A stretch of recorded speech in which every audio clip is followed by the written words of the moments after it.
नमस्कार, मैं हूँ संजय शर्मा। आप देख रहे हैं 4 पीएम दिल्ली।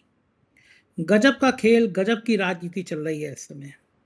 चंपत राय और नृपेंद्र मिश्रा एक दूसरे की जूत प्रचार करने में लगे हुए हैं। दैनिक भास्कर के राजनीतिक संपादक केपी मलिक से मैंने विस्तार से बातचीत की है। लेके चलता हूँ सीधा इनके पास। 4 पीएम न्यूज नेटवर्क में बहुत बहुत स्वागत है केपी मलिक साहब आपका। आप रोज मेरी शर्ट की मजाक उड़ाते थे, मेरे कपड़ों की, लेकिन आज खुद आप बड़ी जोरदार शर्ट पहन के आए हैं, इसलिए आज आपको मेरी मजाक उड़ाने का कोई अधिकार नहीं है। बहुत बहुत स्वागत है आपका 4 पीएम न्यूज नेटवर्क में। संजय जी, मुझे लगता है अगर आप यूं कहते हैं कि आपकी शर्ट मेरी शर्ट से सफेद कैसे, और थोड़ा मजा आता। लेकिन चलिए, अब मुझे तो वैसे ही लग रहा है पुरानी शर्ट है, निकाल के दे दी है हमारी पत्नी ने, तो हमने पहन ली है। लेकिन कुछ भी कहिए, आप शर्ट जोरदार आपकी है जी। क्या बात है, पास कर दिया आपने मुझे। चलिए फिर हमें सीधा मुंबई से अमेरिका चलते हैं। अमेरिका में बताइए, अमेरिकी लोग कैसे भारत के पीछे पड़े हुए हैं। एक ट्रम्प चचा हैं, हमारे विश्व गुरु ने सब नियम कायदे कानून नैतिकता ताक पे रख के उनके लिए क्या था, आपकी बात ट्रम्प सरकार। और एक ये ट्रम्प चचा हैं, वो विश्व गुरु के पीछे पहुंच गए और हमारे प्यारे प्यारे भागवत जी अमेरिका जा रहे हैं। और अमेरिका की संस्था में एक संस्था ने, प्रमुख संस्था ने आरएसएस पर प्रतिबंध लगाने की बात कह दी। ये लोह पुरुष की आत्मा अमेरिका तक पहुंच गई। सरदार पटेल ने प्रतिबंध लगाया था। है प्रियांक जी जो है वो कह रहे हैं कर्नाटक में प्रतिबंध लगना चाहिए, और अब अमेरिका में भी भागवत जी के पहुंचने से पहले अमेरिका में कह रहे हैं कि भैया इस संगठन पर प्रतिबंध लगना चाहिए। लगना तो चाहिए, वैसे हरकतें तो हैं भाई इन लोगों की, लेकिन ये अमेरिका में भागवत के पहुंचने से पहले ये हरकतें शुरू हो गई, ऐसी मांग शुरू हो गई। इस पे आपका क्या कहना है? संजय, देखिए, दो चीजें हैं इसमें। अगर हम देखें जिस प्रकार से देश में भारतीय जनता पार्टी की सरकार चल रही है, और जो तमाम एजेंसियां हैं, तमाम एनजीओज हैं, तमाम ग्रुप हैं, तमाम हमारी संस्थाएं हैं, उनकी साख जिस प्रकार से गिरी है, उससे आरएसएस भी कहीं बची नहीं है। आप ये देखिए, कोर्ट के चीफ जस्टिस हमारे भारत में ही हैदराबाद में जाते हैं और छात्र विरोध कर देते हैं उनका। मुझे तो याद नहीं आता कि चीफ जस्टिस का कभी पहले इस तरह से विरोध हुआ हो। कोई छोटा मोटा विरोध कहीं हुआ मुझे ध्यान में नहीं आता, लेकिन इस तरह का विरोध होना। आप चुनाव आयोग के बारे में कभी इतनी खराब खराब टिप्पणी आपने सुनी हो? चाहे सीबीआई हो, चाहे ईडी हो, जिस प्रकार से आज सवाल उठ रहे हैं, तो उससे आरएसएस भी अछूता नहीं है।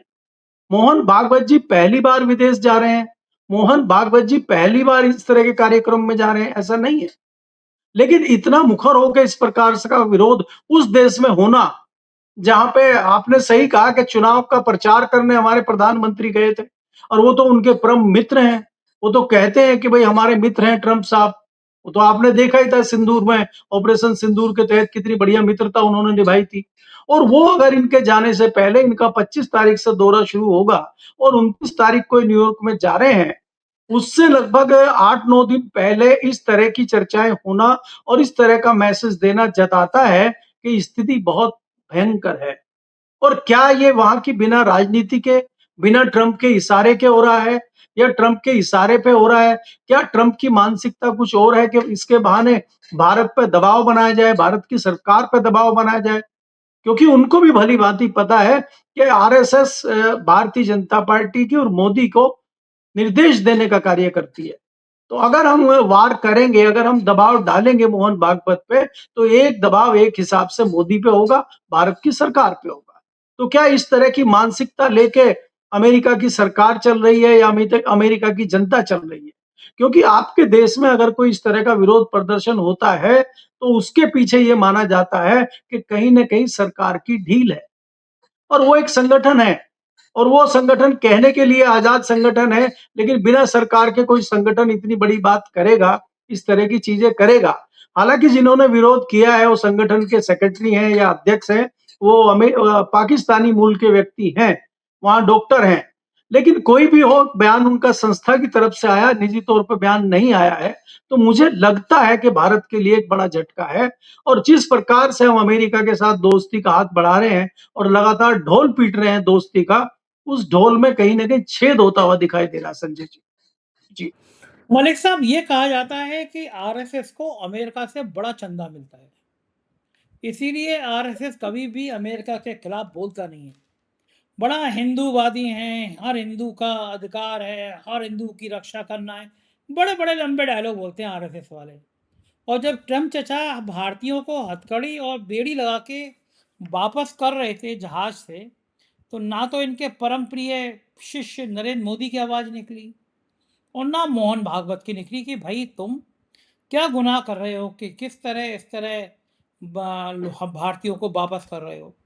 सब खुश हो चुप हो गए। तो क्या लगता है कि भागवत जी का कुछ अमेरिका से ज़्यादा टाँका भिड़ा हुआ है? संजय जी, आप पुरानी बात बता रहे हैं कि जो डिपोर्ट किया गया था भारतीयों को, अभी लेटेस्ट है कि 5,000 लोगों को चंद दिनों के अंदर भेजा गया है भारत में वापस, और कानों कान खबर नहीं है लोगों को। अमेरिका लगातार वो कार्रवाई कर रहा है। हम तो चुपचाप बैठे हैं, हम तो कुछ बोल ही नहीं रहे। चाइना हमारी जमीन दबा लेता है और हम कहते हैं कुछ नहीं हुआ। ऑपरेशन सिंदूर में हमारे जाबाज शहीद हो जाते हैं, हम कहते कुछ नहीं हुआ। अमेरिका से हमारे लोगों को बेइज्जत करके निकाला जाता है, हम कहते कुछ नहीं हुआ। तो हम तो कह रहे कुछ हुआ ही नहीं है। आरबीआई की रिपोर्ट आ रही है कि आरबीआई ने सोना बेच दिया। हमारी सरकार और आरबीआई कह रहा नहीं कुछ नहीं हुआ, हमने तो 1 ग्राम भी सोना नहीं बेचा। तो आप क्या क्या कहां कहां देखेंगे? इनको तो समझ में आ गया है कि झूठ बोल के निकल लीजिए, और वो झूठ जब खुलेगा खुलता रहेगा, तब तक तो गंगा में बहुत पानी बह चुका होगा। आप ये देखिए कि ये जो समाचार आज आया है, ये किस ओर इंगित करता है, इशारा क्या करता है। एचडीएफसी बैंक के बोर्ड मेंबर में शामिल हुए हैं आपके परम मित्र पुराने राजीव कुमार जी, जो चुनाव आयोग में सेवा दे के गए हैं। और आज ही खबर आई है कि एलआईसी से कहा गया कि जो आपके शेयर हैं करीब 3% एलआईसी में, एचडीएफसी बैंक के पास जो 3% हैं, उनको बढ़ाइए और लगभग 10% करिए उसको। 10% पूरा नहीं कहा कि हल्ला ना मच जाए, 9.99 उसमें अपनी वो बढ़ाइए, आप शेयर बढ़ाइए। तो आप ये देखिए कि एलआईसी जो है अपना पैसा एचडीएफसी बैंक को देगी, प्राइवेट बैंक है और वहां राजीव कुमार जी बैठे हुए हैं। ये मैं निजी तौर पे आपको बता रहा हूं, अभी कोई इस तरह की बड़ी खबर नहीं आई है। खाली इतनी सूचना है कि ये निर्देश दिया गया है। ये निर्देश देने वाला कौन है? एचडीएफसी बैंक से क्या होगा? ये जो हिस्सेदारी बढ़ेगी, ये जो पैसा आएगा, ये कहां जाएगा? राजीव कुमार जी क्या करेंगे? ये आपको कुछ दिन बाद दिखेगा, जब खेला हो चुका हो। आपको पता है संजय जी, जो हम सनातन का और हम वेजिटेरियन का ढोल पीटते हैं, पिछला हमारा कॉमर्शियल साल गया है, उसमें दुनिया में सबसे बड़े हम मीट के एक्सपोर्टर हैं, और वो भी भैंसे का और भैंस का मीट। और पिछले जो तिमाही के नतीजे आए हैं, उसमें और भी ज्यादा हैरान करने वाली बात है कि 3 महीनों में 30% बढ़ गया हमारा एक्सपोर्ट। हम नंबर 1 पे हैं, ऐसा नहीं है कि आप हर चीज में हमें नंबर 2 और ये बताएंगे। हम नंबर 1 कई सारी चीजों में हैं। 1 मिनट, 1 मिनट। मैं आपकी इस गतिविधि में कोई भाग नहीं लूँगा। मैंने कल भी बहुत बढ़िया कबाब खाए हैं, भैंसे की कबाब थे। तो कुछ लोग मेरे दोस्त मुझे गाली दे रहे हैं पंडित होके, सावन में तुमने भैंसे के कबाब खाए हैं। हमारे माननीय प्रधानमंत्री जी ने घोषणा की है कि भारत के लिए ये गौरव की बात है कि बीफ में हम लोग दुनिया में बहुत तेज़ी से आगे बढ़ रहे हैं। तो मेरे जैसे ब्राह्मण इसमें बहुत बड़ा योगदान दे रहे हैं, इस कारोबार को बढ़ाने में। तो आप इसलिए बीफ की आलोचना में मैं आपका साथ नहीं दूँगा, आपको जो कहना है वो कहते रहिए। नहीं, नहीं, मैं आलोचना नहीं कर रहा हूं संजय जी, मुझे कोई आपत्ति नहीं है। मैं तो ना खाता हूं ना खिलाता हूं, और मुझे कोई आपत्ति नहीं है। लेकिन हमें दूसरी चीजों में एक्सपोर्ट में भी नंबर 1 होना चाहिए संजय जी।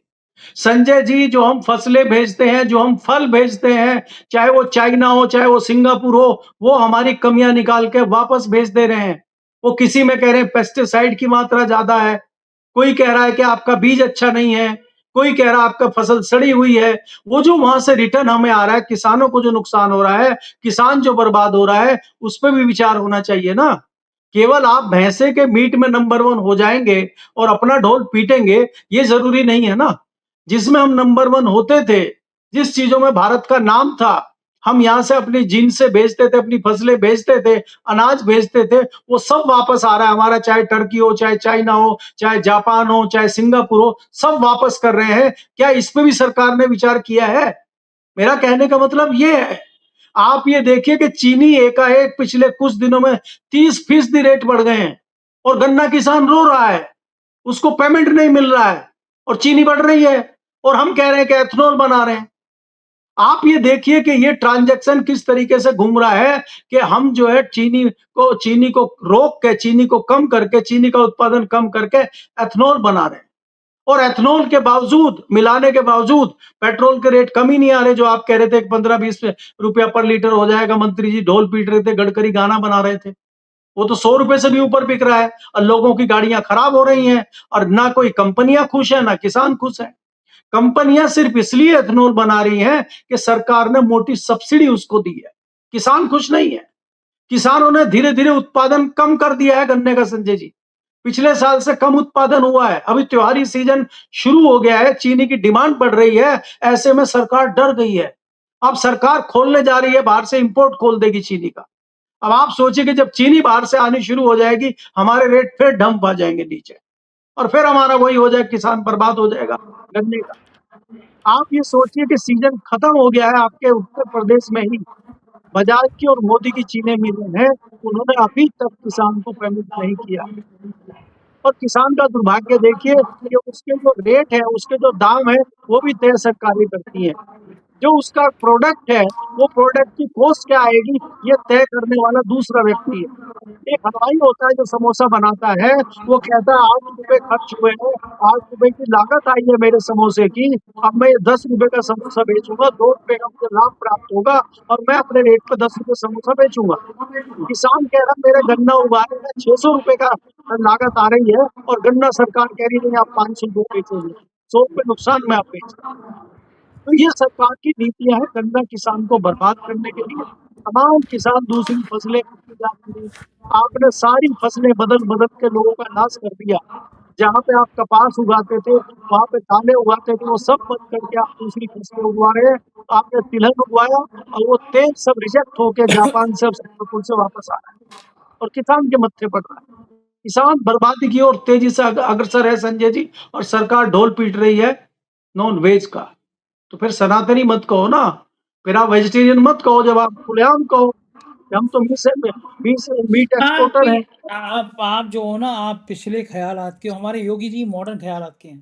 देखिए, अगर योगी जी भी आपकी तरह होते, तो हर मॉल में आपकी तो बुरा मत मानना, देखिए आपकी उम्र से मैं ताल्लुक़ नहीं कर रहा, मैं आप पुरानी वाली संस्कृति की बात कर रहे हो जिसमें मीट-पीट मत खाओ, वो आजकल मॉडर्न है। मैं तो गया था गोवा में पिछले दिनों, मैं उतरा, बाहर बोर्ड लगा हुआ था यहाँ बीफ के कबाब मिलते हैं। मुझे लगा कि मैं अभी भी सिडनी में ही हूँ, वहाँ तो बीफ भी मिल रहा था। मुझे नहीं लगा, मैं तो गोवा में आ गया। मैं कहा बाप रे! गोवा में बीफ बिक रहा है? ये सरकार किसकी है? मुझे आता है ये तो बीजेपी की सरकार है। गोवा में बोर्ड लगा के बीफ के कबाब मिल रहे थे। फिर मेरे को अरुणाचल से एक मेरे मित्र आईपीएस है, वहाँ तो वो गौ माता का जो हाल होता है सब पता ही है सबको। लेकिन योगी जी मॉडर्न ख़्याल के हैं। मॉडर्न ख़्याल के इसलिए जैसे उन्होंने ये मॉल-वॉल बनाए, सबको लगता था कि योगी जी यहाँ पे जैसे घुसोगे मॉल में तो गाय का दूध मिलेगा, गौमूत्र मिलेगा, गोबर के पार्ट मिलेंगे। लेकिन लखनऊ के किसी मॉल में इस ख़्याल को, सोच को नहीं करना, ये पुरानी सोच है। लखनऊ के बार में चमचमाती वाइन की बोतल मिलेगी, बढ़िया स्कॉच मिलेगी। मैं तो एक बार जब खुली थी, मैं तो उत्सुकतावश गया था, बहुत सुंदर एक वाइन की बॉटल लेकर आया था मॉल से। मैं कहा यार, उत्तर प्रदेश में योगी जी के मॉल से मैं वाइन खरीदूँ, इसका भी सुख अलग है। तो मुझे लगा किसी मॉल में तो गौमूत्र होगा, गोबर होगा, दूध होगा। किसी मॉल में गाय की कदर नहीं, शराब की कदर हर जगह। प्रेम कराती बैर कराते मंदिर मस्जिद, प्रेम कराती मधुशाला। समझिए, समझिए अब मलिक साहब, मॉडर्न ज़माना, केवल योगी जी को समझिए आप। और उसी चीज पे आप केजरीवाल को जेल भेज देते हैं। सतेंद्र जैन को आपने दोबारा अरेस्ट कर दिया उसी चीज में और खुद आप बेच रहे हैं। तो वो तो दोहरा विपक्ष में है चरित्र ना, कैसे? विपक्ष के नेता जेल जाएँगे, सत्ता के पक्ष में थोड़ी ना जाएँगे। सत्ता वाले मौज काटेंगे, सत्ता वाले माल बेचेंगे, सत्ता वाले शराब बेचेंगे, विपक्ष वाले जेल में जाएँगे। शराब का धंधा बड़ा चोखा है। कोरोना काल जैसे ही खत्म हुआ, सबसे पहले दूध की दुकानें नहीं खुली उत्तर प्रदेश में, शराब की दुकानें खुली। शराब से जितना बड़ा रेवेन्यू आता है, वो सँभाल के रखा जाता है। तो आप विपक्ष के लोग जेल जाएँगे और सरकार के लोग माल बेचेंगे, शराब बेचेंगे। बढ़िया है संजय जी, ये तो देखिए विपक्ष के लोग जेल जाएं और सत्ता पक्ष वाले शराब बेचें, दूसरी और चीजें बेचें, प्रतिबंधित दुनिया भर की जो चीजें खुलेआम बेचें। मैं गांजे की या बात नहीं तो कर रहा, मैं गांजे की बात नहीं कर रहा बिल्कुल भी, आप मेरी तरफ इशारा मत करिए। उसने तो गांजे का गांजा नाम लिया ही गांजा नहीं किसी ने। मैंने तो ट्वीट किया कि गांजे को राष्ट्रीय नशा घोषित कर देना चाहिए। हुँ। अभी एयर इंडिया का एक चालक आया, वो नीचे गुड़ुक कर लिया जहाज को, पता लो गांजा पिए हुआ था। नहीं कुंभ तो के संजय जी मेले हमारे में लिए तो कुंभ के प्रतिबंधित है मेले तो में मैं बड़े आज तक नहीं समझ पाया मलिक साहब, साधु संतों को नशे की जरूरत क्या है? क्या परमात्मा का नशा कम है? जिसके दिमाग में परमात्मा का नशा आ जाए, उसे फिर किसी और नशे की ज़रूरत क्या है? लेकिन वो वहाँ पे परमात्मा का नशा हो नहीं रहा ना। चिलम पी रहे हैं, वो गाँजा फूँक के पी रहे हैं, वहाँ पे चरण छू रहे हैं उनके, कि इन गंजेड़ियों को हम महात्मा माने, इन गंजेड़ियों को हम आध्यात्मिक गुरु माने। क्या हम कैसे, मतलब हम डरते हैं बोलने में। हमें कहना चाहिए बाबाओं से कि तुम काहे के बाबा हो भाई, नशा क्यों कर रहे हो? गाँजा क्यों पी रहे हो? और इतना ही अगर गांजे में भक्ति है तो गांजा को राष्ट्रीय नशा घोषित कर दो। हर घर में एक गांजे की चिलम रखनी चाहिए। जिस घर में गांजे की चिलम नहीं, वो घर भारतीय संस्कृति का प्रतीक नहीं। भाई जो हमारे महात्मा करते हैं वही तो हमें करना चाहिए। महात्मा कर रहा था, हमें भी यूं करना चाहिए। नहीं, महात्मा कह रहे हैं ना कि वो तो शिव के पद चिन्हों पे चल रहे हैं, भगवान शिव भी करते थे, ये अरे कहते हैं, हमने अरे तो एक वो देखा नहीं। एक वो महामंडलेश्वर हैं कैलाशानंद, हरिद्वार में। सारे मंडलों के वो अध्यक्ष हो गए हैं महामंडलेश्वर जी। मुझसे एक बार कह रहे थे, संजय जी मुझे सपोर्ट करना चाहिए तुम्हें। मैंने कहा क्यों?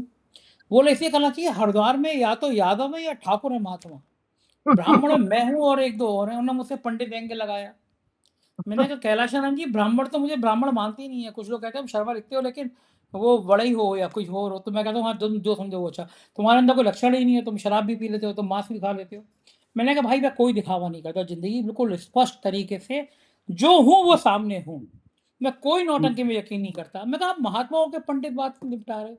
अब वो महामंडलेश्वर जी कंगना रनौत को हेलीकॉप्टर में घुमा रहे थे।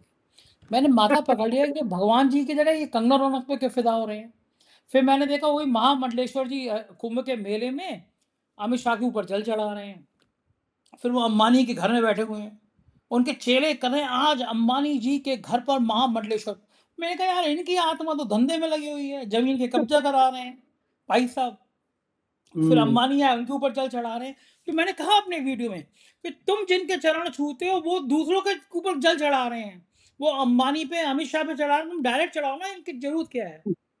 लेकिन भैया महंत तो है अयोध्या के, और चंपत राय ने कर दिया कमाल। नृपेंद्र मिश्रा की कर दी बैंड बजा दी।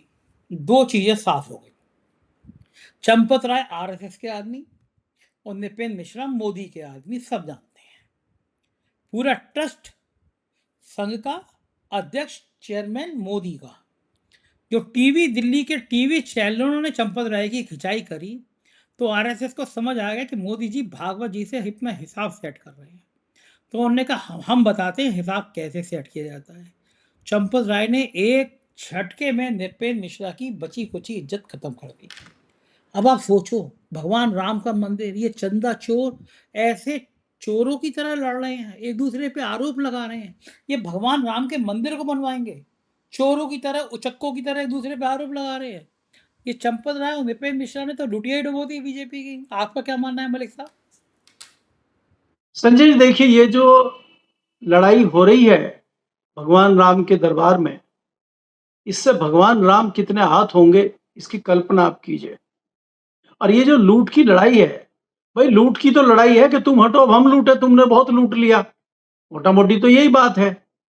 और आपको याद होगा कि जब चंपत राय जी पे आरोप लगे थे और बहुत सारे तथ्य आए थे और 100% ये था कि भाई चोरी कुछ न कुछ हुई है, गड़बड़ी कुछ न कुछ हुई है।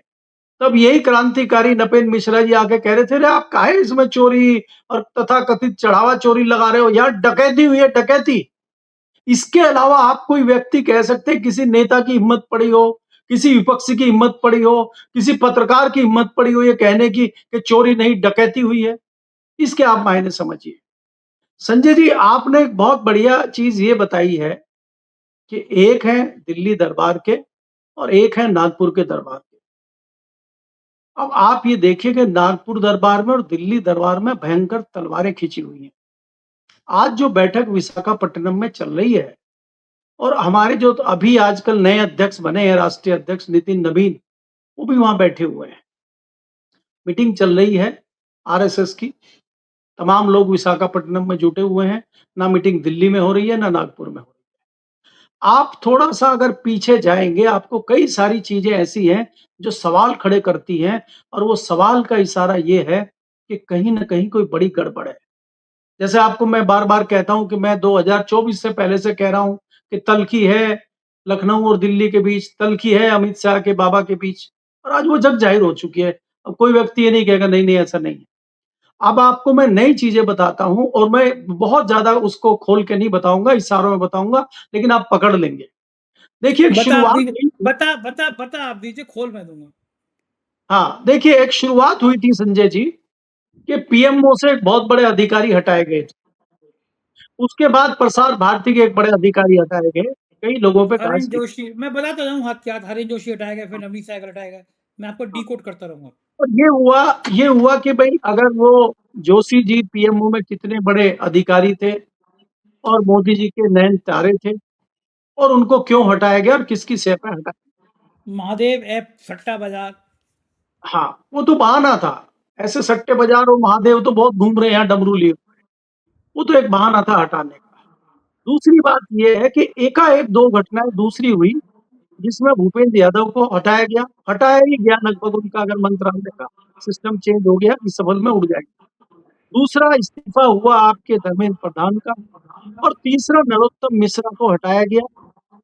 इसके बाद आपने देखा कि तब थाली में रख के जिस प्रकार से राष्ट्रीय अध्यक्ष की सीट दी गई, ये तमाम ऐसे सवाल हैं जो इशारा करते हैं कि क्या अंदर ही अंदर कुछ बड़ी खिचड़ी पक रही है क्या? जो वार शुरू किया था अमित शाह ने मोदी को कमज़ोर करने के लिए, अब मोदी ने कमान ले ली है, अमित शाह के चारों तरफ के सेनापतियों को हटाने के लिए। और क्या अमित शाह इसी बात से घबराए हुए हैं? इसीलिए घबराए-घबराए घूम रहे हैं, कभी महाराष्ट्र, कभी तमिलनाडु, कभी कर्नाटक, कभी हैदराबाद और आज वो मीटिंग चल रही है आपकी विशाखापट्टनम में और ये विशाखापट्टनम के मुख्यमंत्री को दिल्ली बुलाए हुए हैं। कर्नाटक के मुख्यमंत्री को दिल्ली बुलाया है, केरल के मुख्यमंत्री आए, ये मुख्यमंत्रियों के साथ बैठक कर रहे हैं। और तीसरी चीज़ वहाँ पे जो आरती चल रही है मोदी जी की, मोदी जी की भगवान राम के रूप में फ़ोटो रख के, एक बड़ा कटआउट बना के, वहाँ आरती चल रही प्रेस क्लब ऑफ इंडिया में। जिस प्रेस क्लब को हम समझते थे कि अभी तक साया नहीं पड़ा है यहाँ पे, उसमें साया पड़ चुका, वो घेर लिया। हमें ये ना हो, अब हमें ये डर लगने लगा है कि कल को कहीं प्रेस क्लब में ये घोषणा ना हो जाए कि भगवान मोदी जी का मंदिर बनाया जाएगा यहाँ पे, क्योंकि आरती तो हो चुकी है। अब वो मूर्ति कौन हटाए? जिस मूर्ति के सामने आरती हो गई, दिया जल गया, अगरबत्ती हो गई, अब वो मूर्ति हटाए कौन? बिल्ली के गले में घंटी बांधे कौन? अगर वो मूर्ति वहां स्थापित हो गई प्रेस क्लब में, तो कौन सा इतना बड़ा पत्रकार है, कौन सा इतना प्रेस क्लब का बड़ा अधिकारी है जो आके मूर्ति को हटवा देगा? अब आप बताइए। और आपको पता है कि पार्लियामेंट से 2 कदम की दूरी पे प्रेस क्लब ऑफ इंडिया है। पार्लियामेंट के सामने इधर पार्लियामेंट है और इधर मोदी जी का मंदिर है। अब कल को जो भी प्रधानमंत्री बनेगा, वो पहले मत्था टेकेगा मोदी जी के मंदिर में और फिर पार्लियामेंट जाएगा। तो अगर ये हो गया, तो इसको कौन रोकेगा आज के ज़माने में? तो जब ये सारी चीज़ें चल रही हैं, तो चंपत राय हों, नपेंद्र मिश्रा हों, वो लड़ाई छोटी हो जाती है संजय जी। जब दिल्ली में मंदिर बन रहा है भगवान राम स्वरूप मोदी जी का, तो हमारे भगवान राम क्या करेंगे? वो तो पहले से ही दुखी हैं। वो तो अपना घर टूटने से, अपना नया घर बनने से, नए घर में पानी टपकने से, नए घर में चोरी और डकैती होने से, वो तो पहले ही परेशान हैं। तो मोदी जी ने आपने देखा था ना किस प्रकार से बाल बाल भगवान राम को अपने घर में जाके बिठाए थे। वो फ़ोटो शायद आप भूल गए। तो मैं इसलिए आपको कह रहा हूँ जब इस तरह की चीज़ें चल रही हैं, अगर पार्लर इसमें प्रेस क्लब में मूर्ति आई है, पूजा अर्चना हुई है, आरती चली है, तो हवा में तो चली नहीं है, वो लोगों ने की होगी। तो उन लोगों की मानसिकता समझिए आप। विरोध कौन करेगा उनका? जो विरोध करेगा वो देशद्रोही होगा और देशद्रोही होगा तो उसके लिए हमारे यहाँ दिल्ली में तिहाड़ जेल है। मजबूत सरिये के वहाँ पे जो है वो दरवाजे लगे हुए हैं, वहाँ से आप जा नहीं सकते। हमारे एक पुराने मित्र थे वहाँ पे वो कांग्रेस पार्टी के उनकी आज डेथ हो गई वहाँ पे जिनके ऊपर आरोप था 84 के दंगे में फंसे। सज्जन कुमार। वो मर ही गए अंदर सलाखों के पीछे। तो सलाखें बड़ी मजबूत हैं। जेल की। तो इसलिए बिल्कुल, कौन बिल्कुल। देशद्रोही अपने आप को साबित कराएगा? अब आप देखिए आज अमित शाह जी ने एक एएनआई को बुला के कहा ना कि कांग्रेस ने इतना बड़ा देश विरोधी फैसला लिया है कि वो वंदे मातरम के सिर्फ 2 छंद गाएँगे। अब हमें वंदे मातरम गाने पे देश विरोधी घोषित हो रहे हैं। अगर कोई स्कूल की बात कर दे, कोई कानून व्यवस्था की बात कर दे, कोई जंतर मंतर की बात कर दे, कोई राम मंदिर में चोरी की बात कर दे, तो उससे बड़ा देश विरोधी कितना होगा? कौन होगा इतना बड़ा देश का विरोधी? और कौन जाएगा जी? ठीक बात है, बिल्कुल सही बात है कि वंदे मातरम पूरा गाना ज़्यादा ज़रूरी है, चंदा चोरी ज़्यादा ज़रूरी नहीं है, भगवान राम का माल निपटा दो, वो ज़्यादा ज़रूरी है। बहुत-बहुत शुक्रिया मलिक साहब, बातचीत की आपने। ये तो केपी मलिक जी, पूरी बातचीत आपने सुनी। मुझको यकीन है ये बातचीत आपको पसंद आई होगी। आनी भी इसलिए चाहिए क्योंकि भारत की राजनीति की कहानी है। ये चोरों की कहानी है। अब सोचिए गोवा में भाजपा की सरकार में बीफ बिकता है और यहाँ पे बीफ के नाम पर क्रांति होती है। क्या-क्या खेल हो रहा है? आप क्या सोचते हैं? कमेंट करके ज़रूर बताइए। शुक्रिया, थैंक यू।